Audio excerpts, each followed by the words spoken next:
name is Eniola Olaneyo. You keep watching the Mid Morning Show.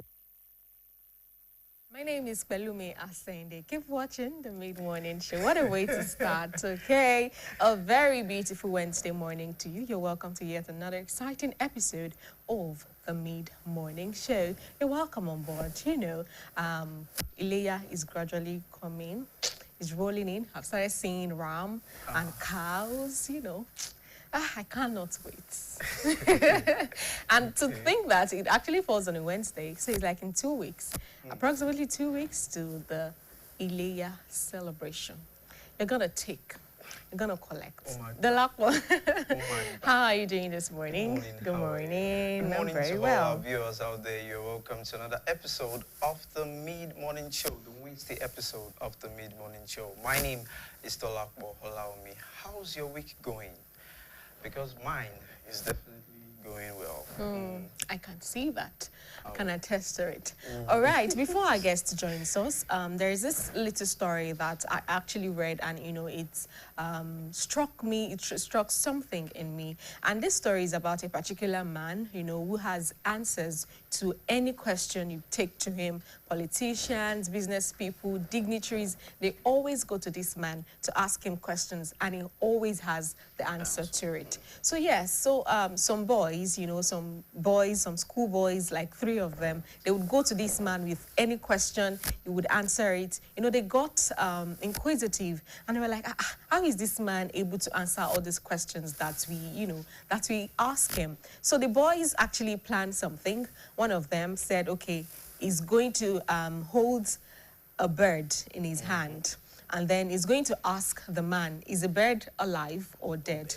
If the man says the bird is alive, he's going to, he's going to turn the neck and kill the bird. If the man says the bird is dead, he's going to allow the bird to fly away. So when he got to the man, he asked the man that, old man, this bird I'm holding, is it dead or alive? The man said, it's in your hands. It's in your hands. So that means that you are the master of your own destiny. If I should give you an answer, you would kill it or you let the bird go. So whatever we do, you should always know that everything lies in our hands. Our destiny is in our hands. To make it, to make it big in life, to do whatever, to be a better person, to be a better business person, to be a better career person, it all lies in our hands. All right, I hope that one, blesses you. All right, our guest is going to join us shortly, but before then, let's take this feature on academic life. The most asked question while we were young is, what do you want to be when you grow up? For many, this common question never had a response of, I want to be a teacher. Teaching hasn't really been portrayed as a lucrative and beautiful profession, although the impact of lecturers and teachers as a whole on our society can't be overemphasized. Thinking of the importance of an academic, questions as these come to mind. What qualifies an individual to become an academic? What are the ranks in the academic sphere? And what is the benchmark of an academician? Early times in Nigeria, traditional knowledge were taught by the elders. Sons acquired skills by observing their fathers. For example, the village herbalist trains his son to become the next village herbalist, and this is the cycle that runs through several generations. Like old times, the modern-day academic has to become a student before becoming a teacher, only that learning is now formal. The history of Western education in Nigeria was intimately bound up with the history of Western education in Europe. During and after the Dark Ages in Europe, the church dominated the business of education, and this had a tremendous impact on the intellectual life of people, not only in Europe and America, but also in the British colonial territories of Asia and Africa, in which Nigeria wasn't left out. During colonial period, teachers appointed were untrained and unqualified, as teacher education programs were not available in the country then. In 1901, quoting the words of the then inspector of school, one could diverse the untrained status of teachers in Nigeria. Quoting him, very few of the teachers in the schools in the protectorate hold any certificate or have any training as teachers. They are, for the most part, mission agents of whose duties teaching in the mission schools. Unquote. But by 1859, the Church Missionary Society founded the first teacher training institution in Nigeria. Although before the establishment, the first academicians in Nigeria were the missionaries, and to involve the indigenes, the school was established in Abeokuta, and it was named the Training Institution. The Training Institution was later moved to Lagos State in the year 1867, when the missionaries were exiled from the town of Abeokuta. The great impact laid by the Church Missionary Society was later followed by the Baptist Mission, and it founded a teacher training college in Ogbomoso in 1897. The trend continued as the Wesleyan Methodist founded Wesley College, Ibadan, in 1905, and it goes on till this present age, where we now have the primary, secondary, and tertiary institutions. We can then say the first set of people who got trained during that era brought about the birth of other teachers, as well as the establishment of various schools in our today contemporary society. The first set of the academician has really brought a huge impact in our educational system today, and we can call them the teachers that teach the teachers. The teaching profession in Nigeria has faced so many ordeals. The general umbrella for teachers, the Nigerian Union of Teachers, was formally inaugurated in 1931, which came about partly because of the vulnerabilities exposed by the Great Depression, which led to cuts in teachers' salaries and a seemingly lack of job security. Since then, the union has fought for the welfare of its members. The Academic Staff Union of Universities, ASU, was formed in 1978, a successor to the Nigerian Association of University Teachers, formed in 1965, which covered the academic staff in all of the federal and state universities in the country. The union has organized several strike action from 1980s even till now. To regulate and control the teaching profession, the Teachers Registration Council of Nigeria, the TRCN, was established in 1993, and it controls the teaching profession at all levels in Nigeria and Nigeria's education system in both public and private sectors. Furthermore, teacher education is considered to be the foundation for quality and relevance in education at all levels.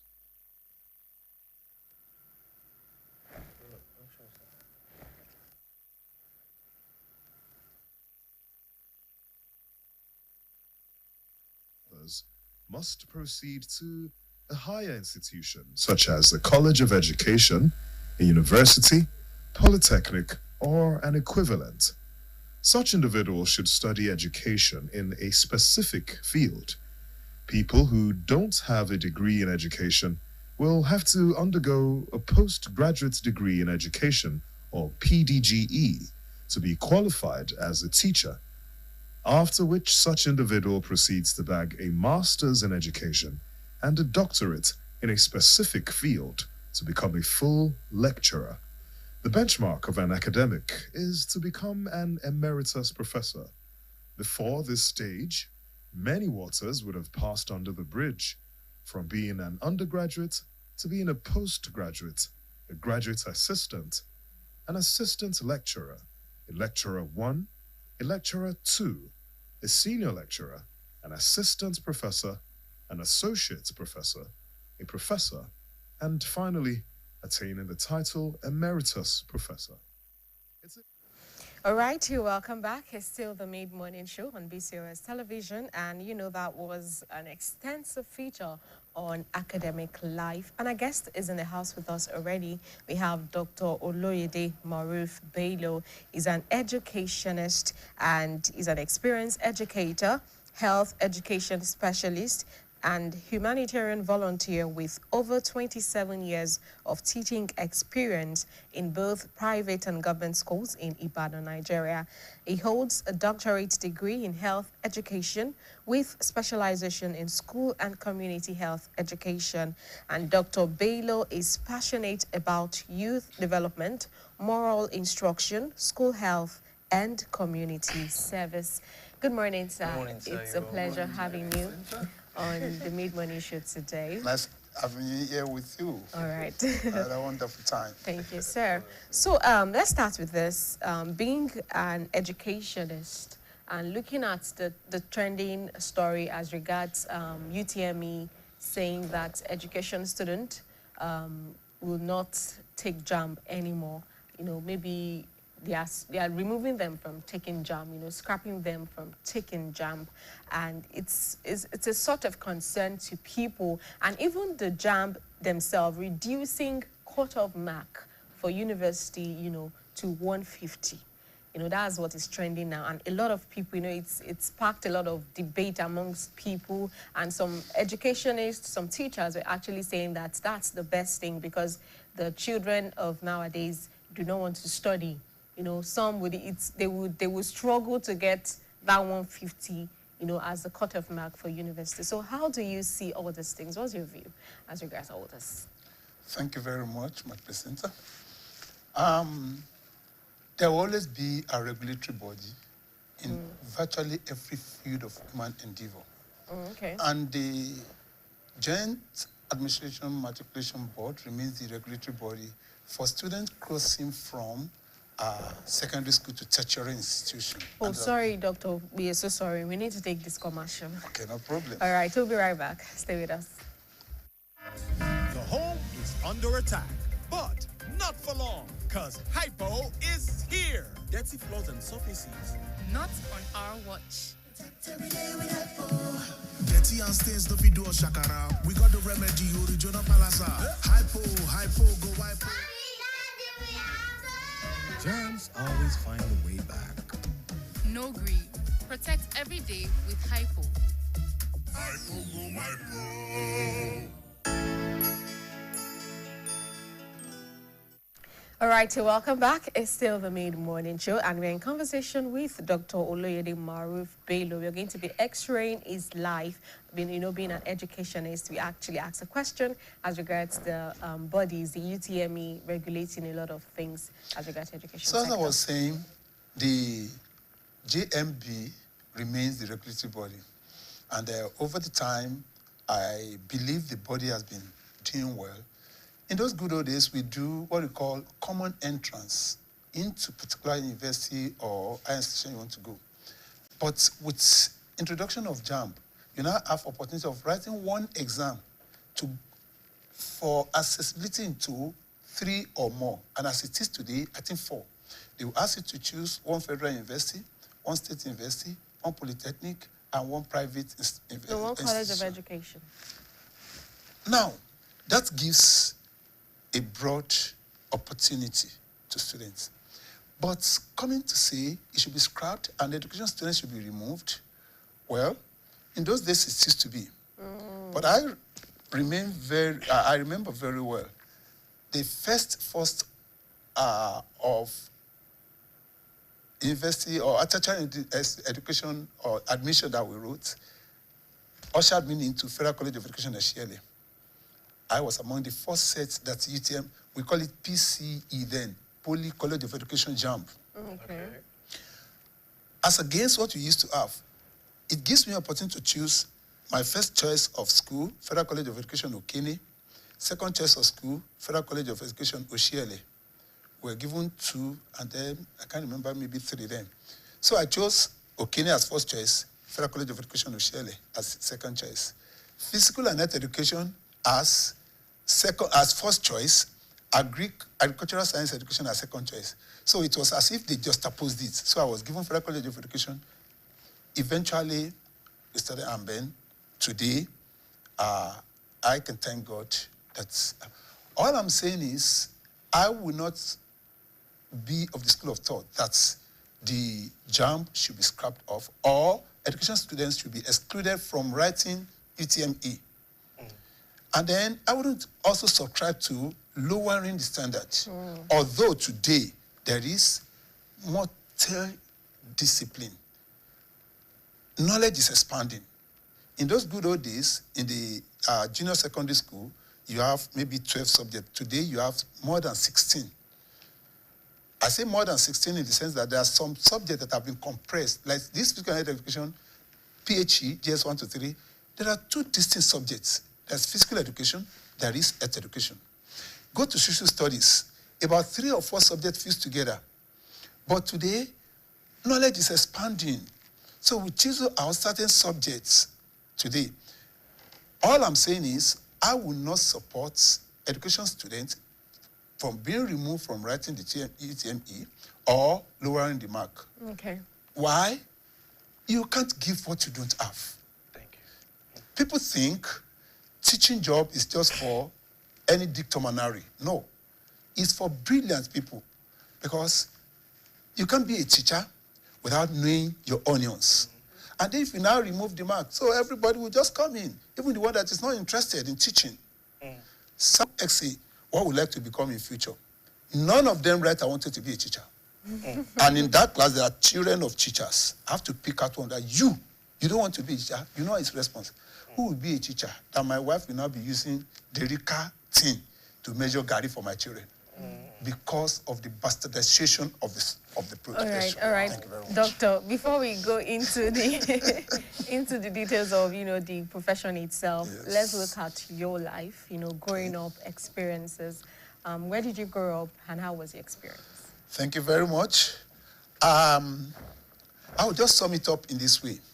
From beside the counter to behind the counter, and from behind the counter now to beyond the counter. So, Just you're talking in parables. Okay, I'm coming to I know it. we want to X-ray your Okay, life. Like we want to okay. learn lessons from it. Thank so you we very really much. need you to I was expatiate. brought in a polygamous family by a practicing Muslim parent.